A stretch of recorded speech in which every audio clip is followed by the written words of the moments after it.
fools, these absolute fools. They don't understand the Middle East. They've got no clue of how that culture works.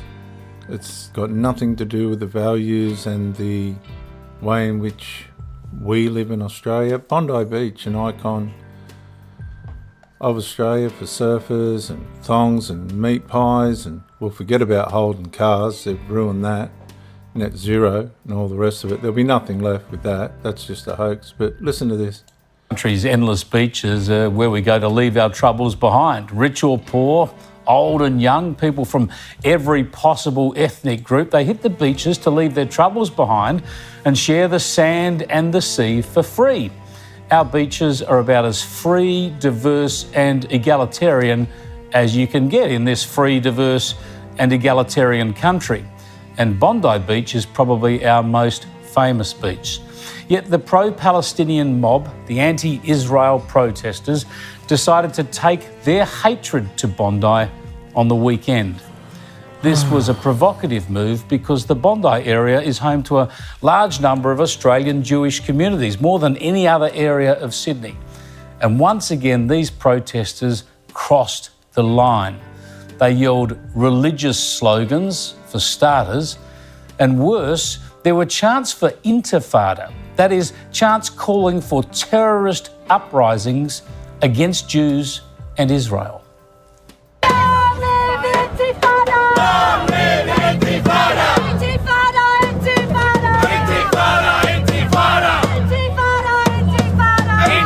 See that bloke there? He wouldn't have a clue. He wouldn't have a clue what any of that means.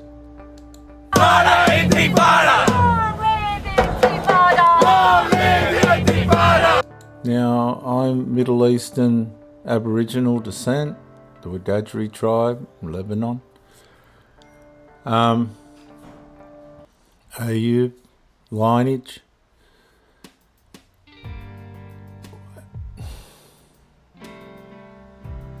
The Middle Eastern people here, they know the cold hard reality of the values of all this, which means kill the Jews.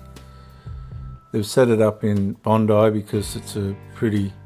Actually, as a masonry contractor, I did the boundary fence up to the concrete bomb wall at Bellevue Jewish School a few years ago. And I was shocked when I asked them what the concrete wall was up along the side of the road, and they said it was a bomb wall. I didn't understand it, and I've lived in this area all my life. And I've gone, hang on a sec, why would you want a bomb wall in a school in Sydney? But I can see why. One of the reasons why is this, like what happened yesterday. At least 5 people have been killed in a shooting in Jerusalem this morning.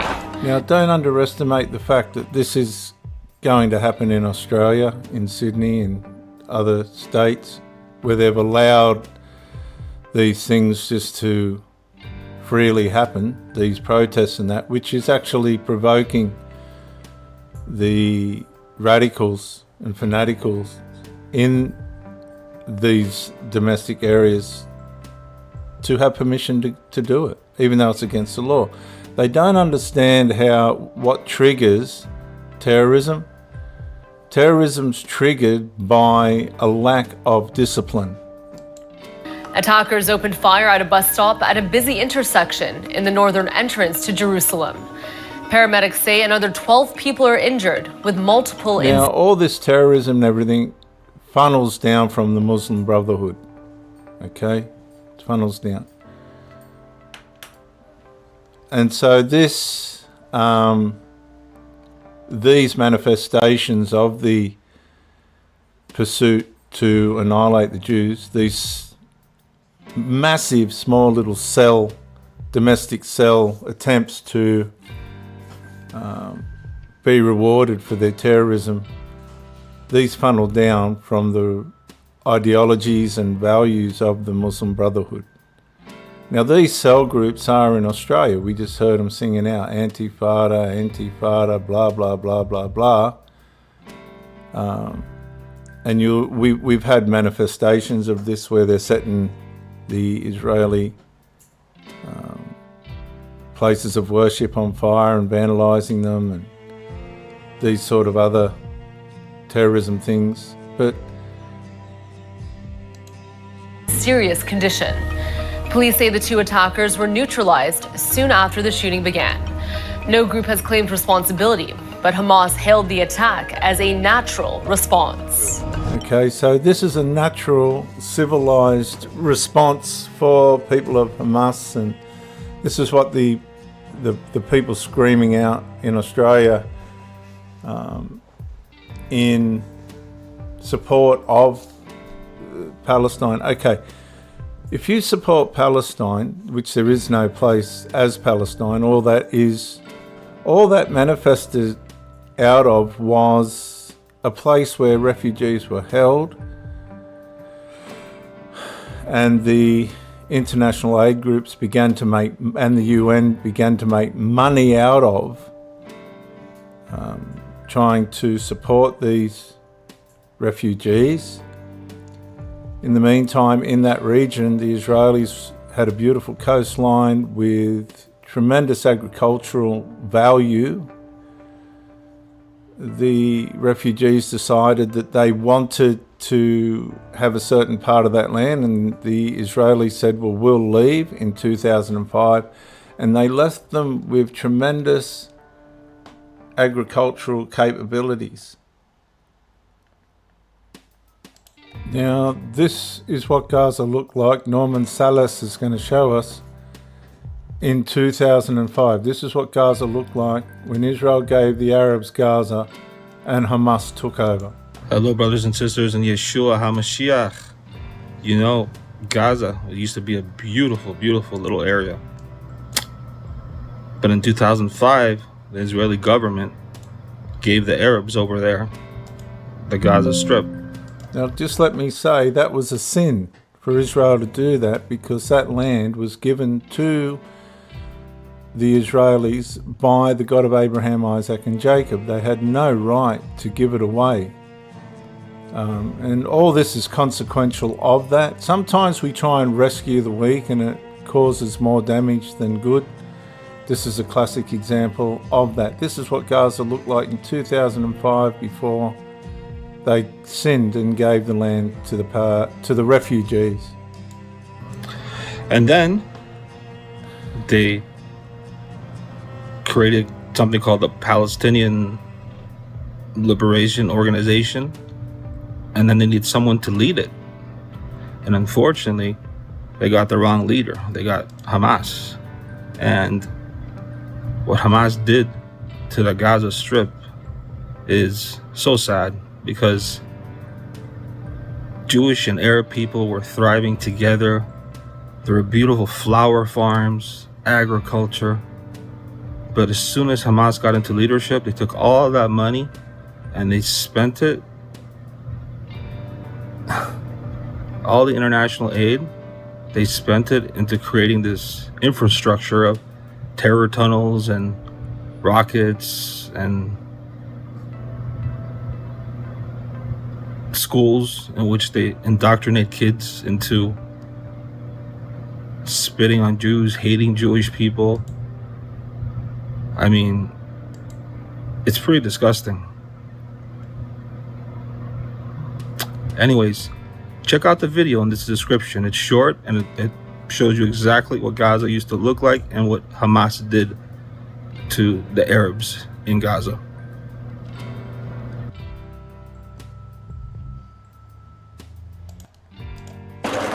The soldiers that you have seen are the last ones to leave the Gaza Strip. Yes, guys, you have heard correctly. Till 2005, Jewish people did live in Gaza, and the community was growing. Not only the community was growing, but the land was used to produce so much fruit and vegetables that was a true miracle. The Jewish people not only produced food to sustain themselves, but they also exported fruits, vegetables, flowers all over the world. It was a true pride of Gaza. This Jewish community that was producing so much of this land. So you not only had farms, farmers, greenhouses, but also factories where the food was packed, was distributed, and sent all over the world. It was a booming economy in Gaza. I mean, look at this. Those are pictures of flowers that were grown in Gaza, and they were exported to Europe. There were also animal farms in Gaza, and the Jewish community was proud of this heritage, because when they came to Gaza, it was a barren land, there was nothing. And yet, in just a short time, this land could be transformed into a life-giving source. But then a tragedy happened. Ariel Sharon, a former prime minister of Israel, under the growing pressure from the West, made a controversial decision to withdraw all Jewish people from Gaza. As you can imagine, this was a dramatic event for the communities living in Gaza, who lived there and saw their future in Gaza. Many people, actually most of the people, did not want to leave, and they had to be removed by force. A very tragic time in Israel, very controversial time in Israel, that today is often forgotten. And what I want to emphasize here is that when Israel left, when the Jewish people left Gaza, they left behind a whole infrastructure that was already set up in Gaza. You had homes, you had factories, you had farmlands, equipment, everything was left. A lot of money was invested in it, but yet Israel made this decision to leave Gaza. Now listen to the words of this Israeli soldier. The mission is completed. An era has ended. From this moment on, the responsibility for all that takes place in Gaza Strip lays on the Palestinians. The responsibility for the security of the Israelis is all ours. These were almost prophetic words because in 2006, the elections were organized in Gaza, where the people of Gaza have chosen that an organization called Hamas should rule them. Hamas not only won the elections, but started to eliminate its biggest rival, political rival, the Fatah party. Now, just to give you a perspective, from 2007 to 2010, the international community gave $7.7 billion for Gaza. Then in 2014, during the Cairo conference, another $5.4 billion were pledged to develop Gaza. Then again, from 2014 to 2020, Gaza received from the international community $4.5 billion. And just hang on a sec. Gaza was already developed. It was a flourishing economy, democratic. And then the corruption starts. Now, the money that was going into it was being used for the wrong reasons. there are many other organizations and nations that are giving support to Gaza. But if we just take those numbers, we come up to a staggering number of $17.6 billion. Now, this is almost the amount of the GDP of Iceland and more than the GDP of Jamaica. And those are whole countries. Remember, Gaza is a very... Just let me say about Jamaica, for those of you that don't know. Jamaica is the murder capital of the world. 14,000 approximately, or around that, a year of people get murdered in Jamaica, for those that don't know. Small territory. Now, despite all this money that went to Gaza, Gaza still looks like a slum. And this may surprise you. But why is that? Why Gaza still looks like a slum after pumping in so much money to this very, very small territory? Well, first of all, because Hamas is extremely corrupt. So they're not just an evil organization, but they are also extremely corrupt. I mean, look at those figures. Those are the leaders of Hamas, and they are worth billions of dollars. They are living in Qatar, living a very nice life, enjoying the good food, enjoying the villas, everything. All the money that the world sends to Hamas, to Gaza, ends up in their pockets. But there's also another reason that I must mention here. Remember when I told you that when the Jewish people left Gaza, they left behind a whole infrastructure that... And this is the point. The infrastructure was given to them. It was taken for granted. all these Australian people that are doing these ignorant marches and things for Palestine, they don't understand the culture that they're trying to represent. They just don't understand the evil and the way in which these people are being culturalized. That was left there and was ready to use. Many farmlands, many factories, greenhouses, everything was left in the place where the Jewish people lived. But do you know what the Palestinians did? They came and saw all of this. They saw how the Jewish people lived.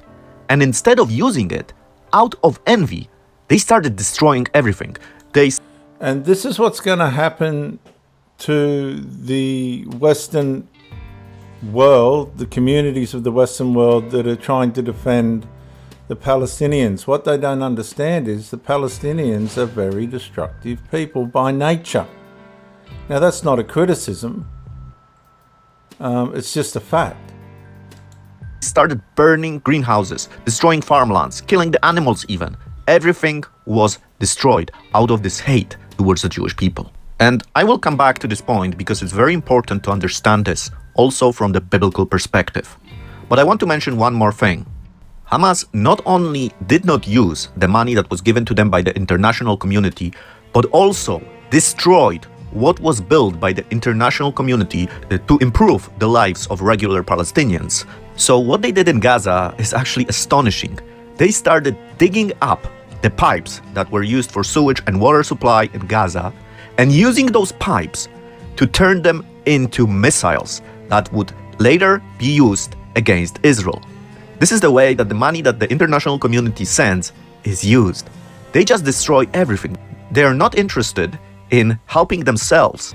All they are concentrated on is destroying Israel. Now, do you understand that? This is what the Western people don't understand. I don't know who will watch this video and who won't. It doesn't really matter to me because I know. The people that are trying to support Palestine are accessories to the fact. They're supporting destruction and terrorism, and they're inviting it to manifest in their local communities. You wait and see. They would rather destroy Israel than live a good life. So now let's go back in time to the events of the Bible. And the territory that today we understand as Gaza used to be settled by the people called Philistines. Now, if you're interested in the origins of the Philistines, I have an episode on this topic. I will leave a link to this video in the description of this video. I just want to mention one thing, that the ancient Philistines have nothing to do with the modern Palestinians. There are, however, things that the modern Palestinians and the ancient Philistines have in common. One thing is that they live on the same territory. So the Philistines used to live where the Palestinians of Gaza live today. And the second thing that they have in common is that what we learn in the Bible, and that's a behavior, a certain type of behavior that we see towards the Jewish people. Now, in the 26th chapter of the first book of Moses, we read a very interesting story of Isaac. We read that Isaac, because of the famine, goes to Gerar to live in the land of the king of the Philistines. Now, we also learn that when Isaac goes to live there, God is blessing him tremendously, giving him all the blessings so that he is very prosperous. His flock is great, and everything he touches is basically a blessing. Now, we also get a very interesting detail in this story when Isaac is living in Gerar. We read that the Philistines have stopped the wells that were dug by his father Abraham, and they covered them with dirt. Now, what? Now, you've got to ask yourself, why would they stop the water supply? Why would they do that? This is very illogical. The wells are a great blessing, a source of water that is very important in the Middle East. The answer to those questions can be found in the previous verses, where we read that God has blessed him and he became very, very rich, and he continued to grow and become very wealthy. And he had many flocks, many herds. He had everything he could wish for. And then, in verse 14, we read that the Philistines envied him. Now, you better be careful, Westerners, because the Palestinians, the Middle Eastern people, they envy us. Right? They envy us. And you know what that means? Envy was the reason why the Philistines destroyed the wells of Abraham. And what happens next is interesting. Isaac starts digging the wells again, the wells that his father Abraham dug before him. And when he does that, the Philistines come and say to him, "This is our water, go away." And we must remember that they are the ones that destroyed the wells earlier. And now, again, envy is preventing them from receiving this blessing. So Isaac leaves and finds another well that he restores. But the situation repeats. The Philistines come and say to him, "Get out of here." So Isaac once again leaves this territory and finds another place. This time, when he restores the well, he's not bothered by anybody. Today, if we would go back to the place where the Jewish people lived, where there was a tremendous blessing to the region, you would not find anything. Everything would be destroyed. Why? Because of the sin, envy. Nothing has changed. Envy can blind us and prevent us from receiving a huge blessing. When Hamas attacked all those kibbutzim next to the Gaza Strip, all they left behind was destruction and death. They did not leave any life. They were destroying. As the Philistines were destroying the waters giving life, now the Palestinians were destroying lives by killing them. Thank you so much for listening to. This is just shocking stuff. This is barracking for terrorism. Some Australians who are Jewish turned up to provide a counter-protest at Bondi. Some just scrambled down to the beach when they heard about this protest, and surprise, surprise, we ended up with some scuffles.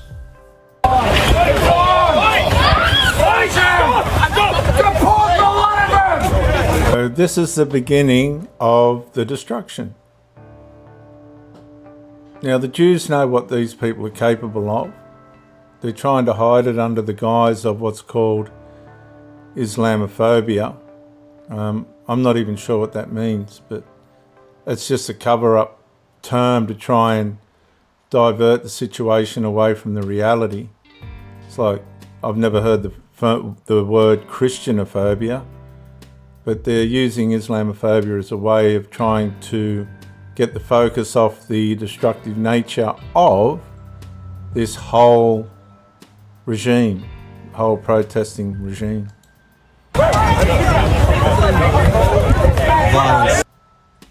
Now, this sort of violence is the last thing we want to see anywhere in Australia, let alone on Bondi Beach. But I'm glad that the supporters of Israel turned up there to provide a counter-protest, to counter the anti-Israeli protest. It's worth pointing out that the pro-Israel crowd flew Israeli flags and Australian flags, which is pretty typical of their gatherings. But the anti-Israel mob fly only the flag of the non-existent Palestinian state. And as we've seen in other gatherings, sometimes the symbols of terrorist organisations, and sometimes also the Aboriginal flag for some reason. And then keep in mind those hateful chants of intifada and listen to how the counter-protest tried to meet that hate with what looked like joy. Now, as a Middle Eastern Australian Aboriginal by descent, I can tell you that the Aboriginals couldn't care less about Palestine and all this rubbish. They're too busy fleecing the colonists in Australia to be worrying about whatever's going on in Palestine.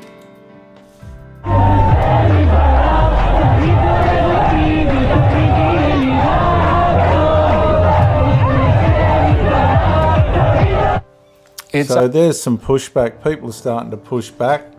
Unfortunate to have to point out these differences in attitudes, but it's just the facts, and we need to share with you the facts. There are plenty of people, plenty of places you don't get them. And have a look at this exchange on the Gold Coast. Now, I don't know what triggered this encounter, but the attitude of the anti-Israel activist speaks for itself. Wait. Now no. Say it again. No. Long live Hamas. Long live the resistance. And I just want to check out the back of your t-shirt. See, that's the state that they get into. If she was put on the streets of Gaza back when it was flourishing, in terms of before Israel's punished it for what it's done to them, she wouldn't last 5 minutes. Get it.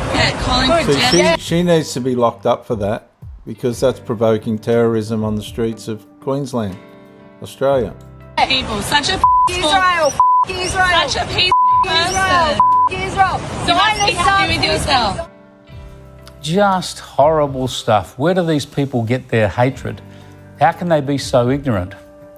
It's sickening to see this division anywhere in the world, let alone in our own country. Everyone has the right to protest, but when it's hateful and provocative, let's call it out and not try to pretend that both sides are equally to blame. אני רוצה לומר בצורה הכי ברורה, הרציחות הללו, הפיגועים הללו, בכל הגזרות, הם לא מרפים את ידינו.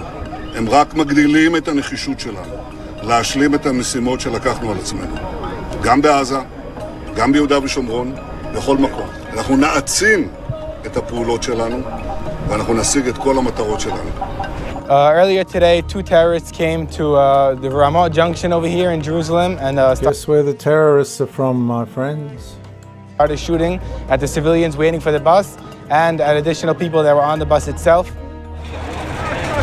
תוך כדי אני רואה אנשים נופלים או נחבטים תוך כדי מבריחה, וראיתי בחזור אישה שהתעלפה פתאום ועוד אישה אחת שהיא הייתה עם דם ודברים כאלה, ואז אחר כך חזרתי לזירה ואז ראיתי באמת שתי גופות מצערות שבאמת גרמו לי פתאום להבין שהיה פה אירוע בסדר גודל מאוד מאוד גדול, וברוך השם שניצלתי ממנו.